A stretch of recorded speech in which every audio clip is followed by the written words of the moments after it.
What's up, family? This is your girl, Lady Queen. Thank you so much for joining me. I appreciate you. Welcome on in the room. This is Motivational Purpose because I came to motivate you. I love to motivate you with the Word of God. Listen, on this channel, if it's your first time here, we talk not only about the Bible and about scriptures and about how we should live our best life, but we also talk about cryptocurrency. We also talk about the vegan lifestyle because y'all, I became a vegan.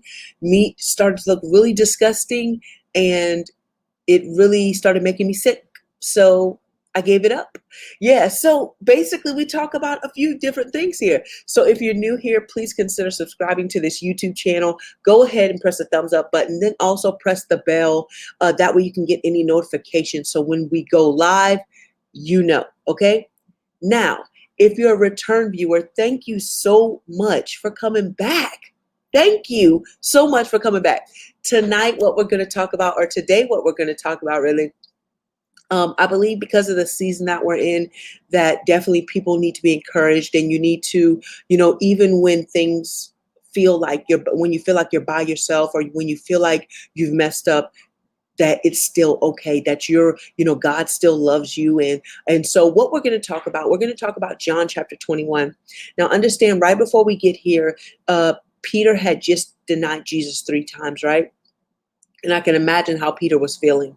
But he had just denied Jesus 3 times. And it says that Peter decides, to go out and go fishing. And he tells the disciples this. He said, listen, I'm going to go out and go fishing.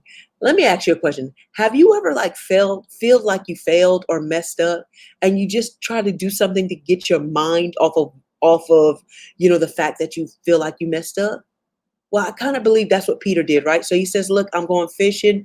And, back then they went fishing at night because of the fact is that's when fish were a little more active. They would put a light on the water. The fish would come to the light and then they'd be able to catch. But they could not catch fish. They didn't catch fish that night. Well, then, of course, we know, because we know the story, Jesus was on the shore, and he calls out to them because, listen, when Peter decides to go out just to get his mind off of things, the other disciples say, hey, we're going to go along with you. That's what I'm talking about. Some serious friends that say, you know what? We're going to go with you. We're not going to let you go by yourself, right? So they go out there. Jesus calls out to them and say, hey, friends, have y'all caught anything? And they tell him no. Well, then Jesus says, throw your net on the right side of the boat.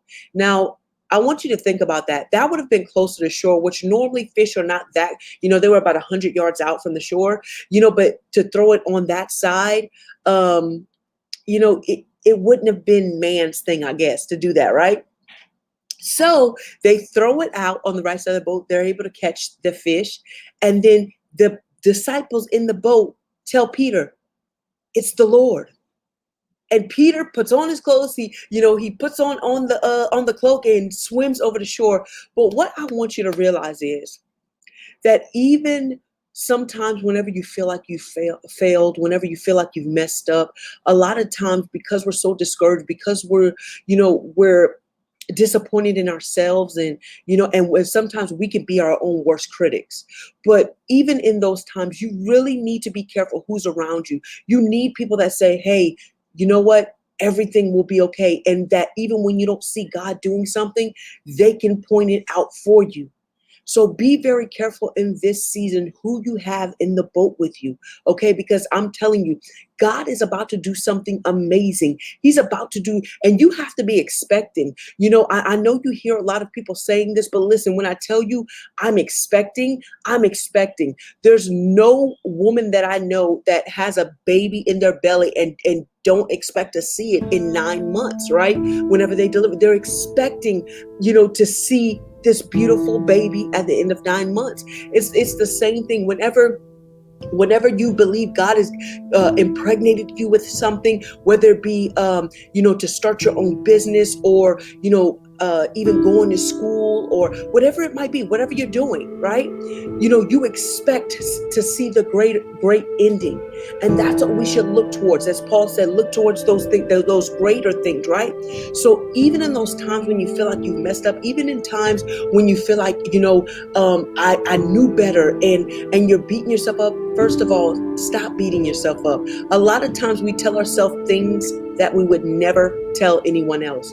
You knew better and we just keep beating ourselves up, instead of dusting ourselves off and say, you know what, a just man falls 7 times, but what makes him just is the fact that he gets back up again. And see, you have that opportunity. As long as you have air in your lungs and you're still on this side of the dirt, you have an opportunity to get it right. It's okay.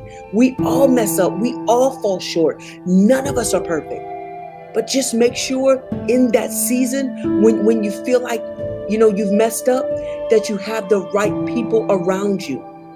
That is very important, that you have the right people in your circle that can help encourage you, that can help lift you up and say, you know what, even when you're on top of the world, I'm here with you. And even when you feel like you're in the valley low, and it's dark, and you can't see exactly where it is you're going, you'll have those disciples that are in your boat, or those friends or family that's in the boat, that can help see in the spiritual, even when you're going through those dark valleys. Okay, so I hope this helps someone, because this definitely blessed my heart, because I feel even the spirit of heaviness and depression and anxiety that people are going through because of things that are going on. And we have a lot of time to think, right? We have a lot of time to think, and we struggle with that.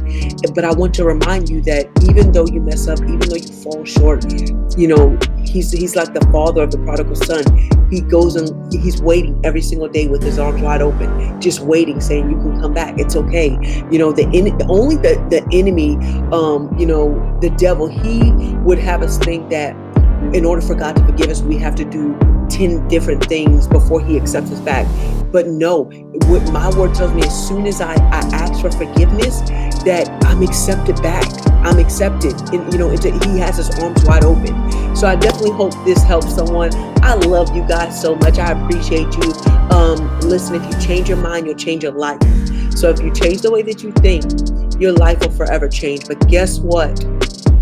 You're your only limitation. You're the only one that can limit you. So take the limits off. Be great at whatever it is you are meant to be great at. I need it. My family might need it. The world needs to see your greatness. Talk to you soon. Bye.